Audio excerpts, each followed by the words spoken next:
Olá, bom dia a todos, e hoje este vídeo tem como finalidade dar algumas noções topológicas. Eu vou-lhe chamar mesmo noções topológicas. Então, eu terei que estar munido de um determinado conjunto. E estas noções topológicas estamos a pensar em R, não é? Em R. Eu estou a pensar num conjunto R que facilmente pode ser descrito através de uma reta. Ora bem, no conjunto R, aliás, eu posso definir uma métrica e então poderei dizer que R é um espaço métrico.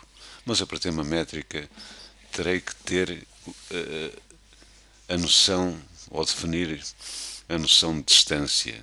Há muitas maneiras de fazer isso, mas aquela que normalmente se utiliza é precisamente a noção de distância entre dois pontos, digamos, o ponto A e o ponto B, que facilmente é descrita através do módulo. Quero eu dizer com isto que a distância de A a B nada mais é que o módulo A menos B.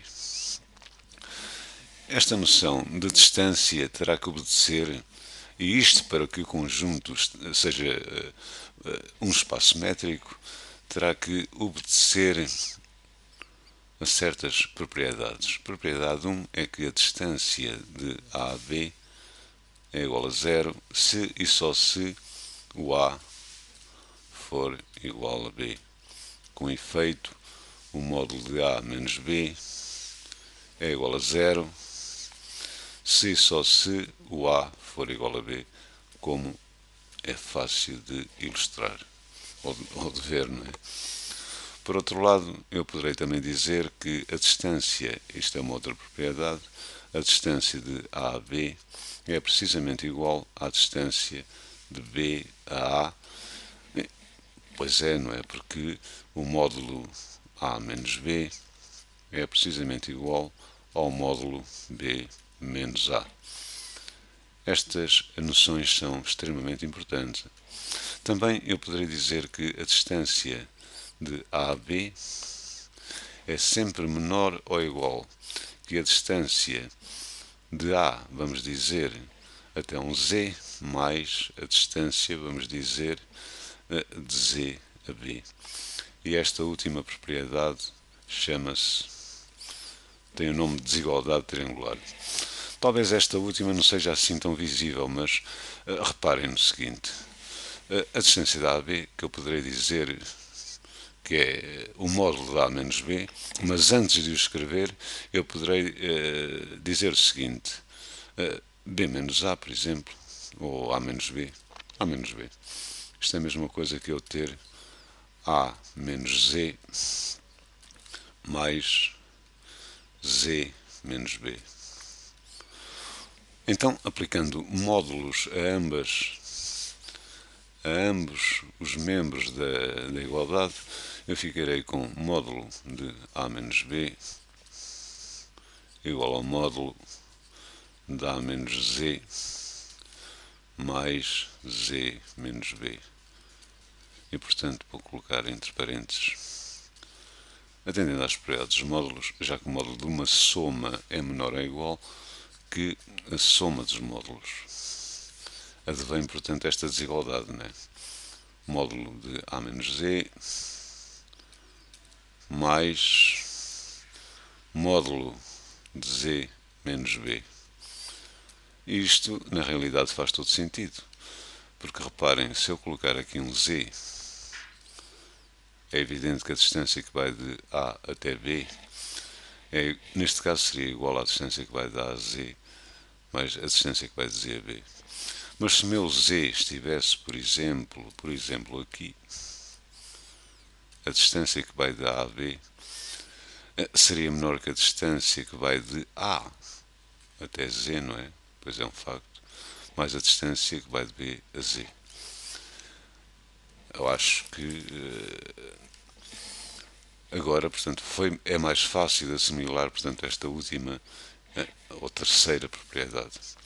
Nestas circunstâncias, estando definido, portanto, esta noção de distância, verificando a propriedade de 1, a propriedade de 2 e a propriedade de 3, eu poderei dizer que o espaço real é um espaço métrico. Daí advém então a noção de vizinhança. E vamos falar de vizinhança,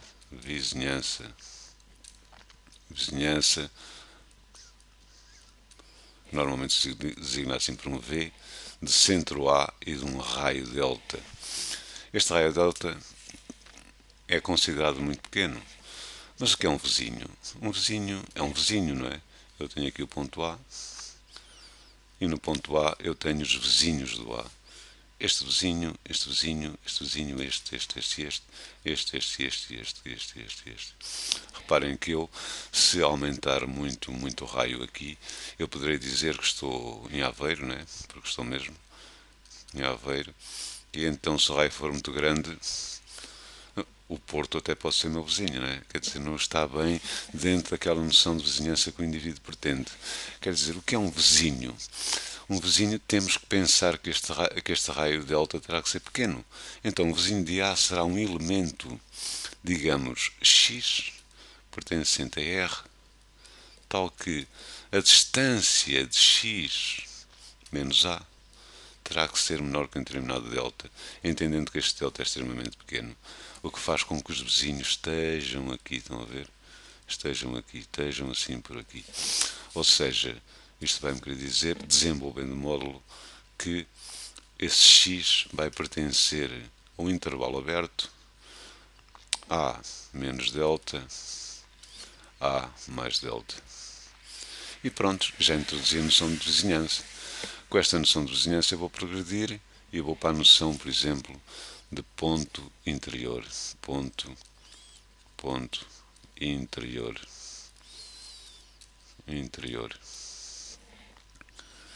Vamos supor então que eu tenho aqui um intervalo. E agora vou cortá-lo assim. Este intervalo que vai de A até B. Será que este ponto aqui é um ponto interior? Este ponto A. Este ponto A, ou este ponto não, este ponto X, não é? Será um ponto interior se existir, não é? Existir pelo menos uma vizinhança completamente contida em A. De centro X, completamente contida em A. E existe, não é? Basta. Claro que existe. Aqui mesmo, muito junto ao ponto B, à extremidade do intervalo, sem tocar em B, eu consigo sempre um delta tão pequeno, mas mesmo tão pequeno, que a vizinhança está completamente contida. Mas reparem, se o ponto estivesse sobre B, mesmo aqui sentado em B, por muito que eu quisesse, eu nunca conseguiria uma vizinhança completamente contida no conjunto A, porque haveria elementos que pertenceriam a A, outros elementos que pertenceriam a A não, ao intervalo AB, quero dizer, e outros elementos que pertenceriam ao complementar do intervalo. Então, um ponto A é interior a um intervalo, vá lá, um intervalo XY, se existir uma vizinhança, quer dizer, existir pelo menos um delta, não é? Este delta é positivo, pertencente, claro, pertencente a R+, é evidente, tal que a vizinhança de centro A e raio delta está completamente contida no intervalo XY.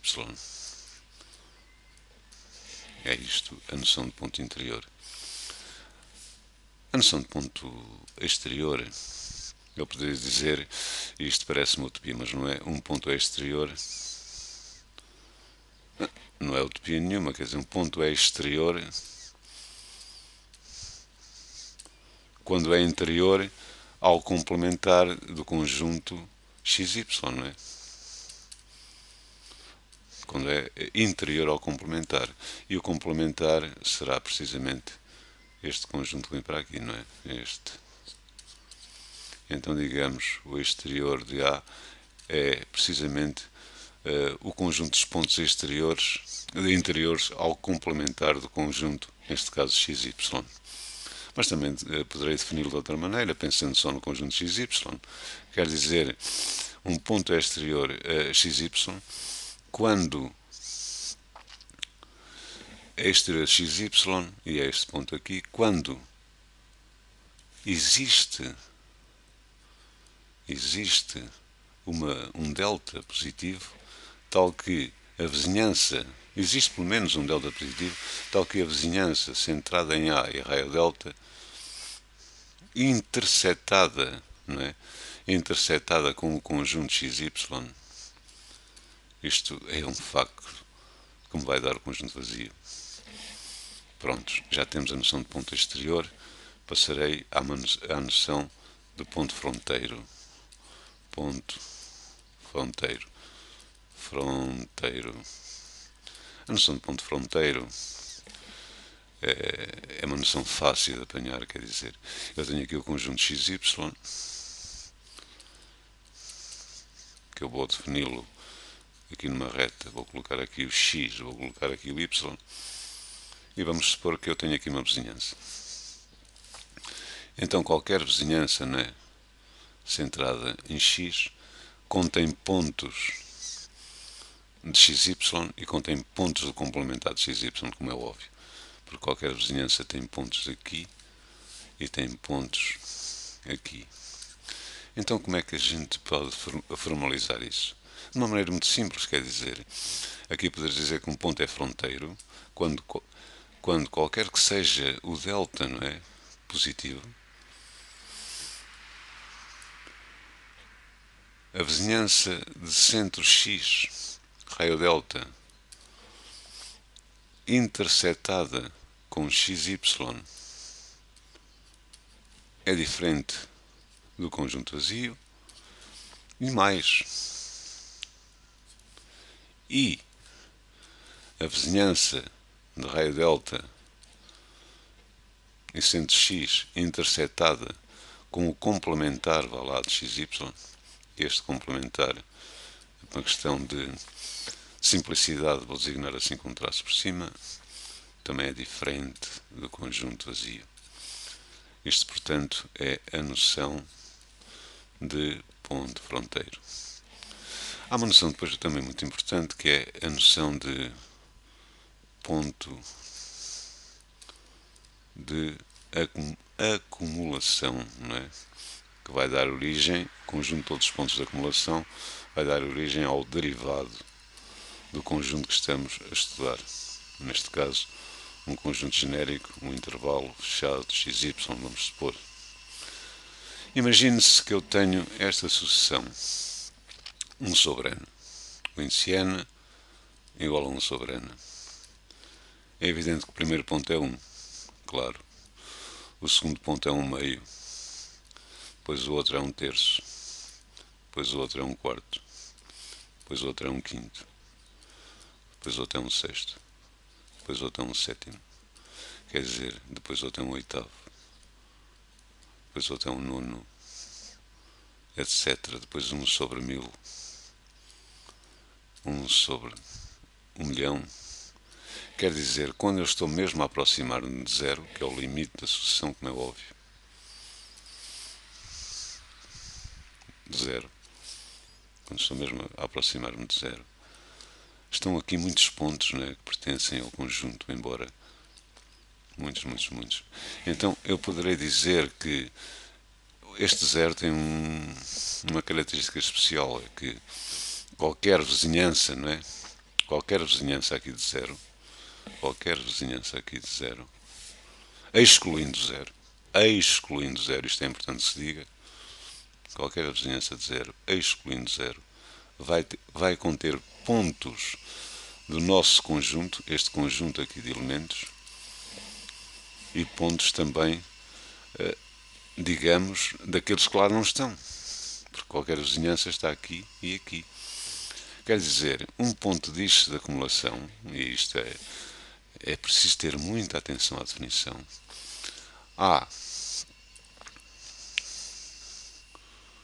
o ponto A.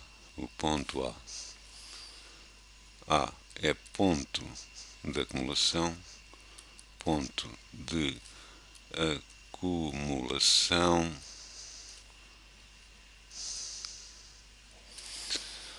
Se só se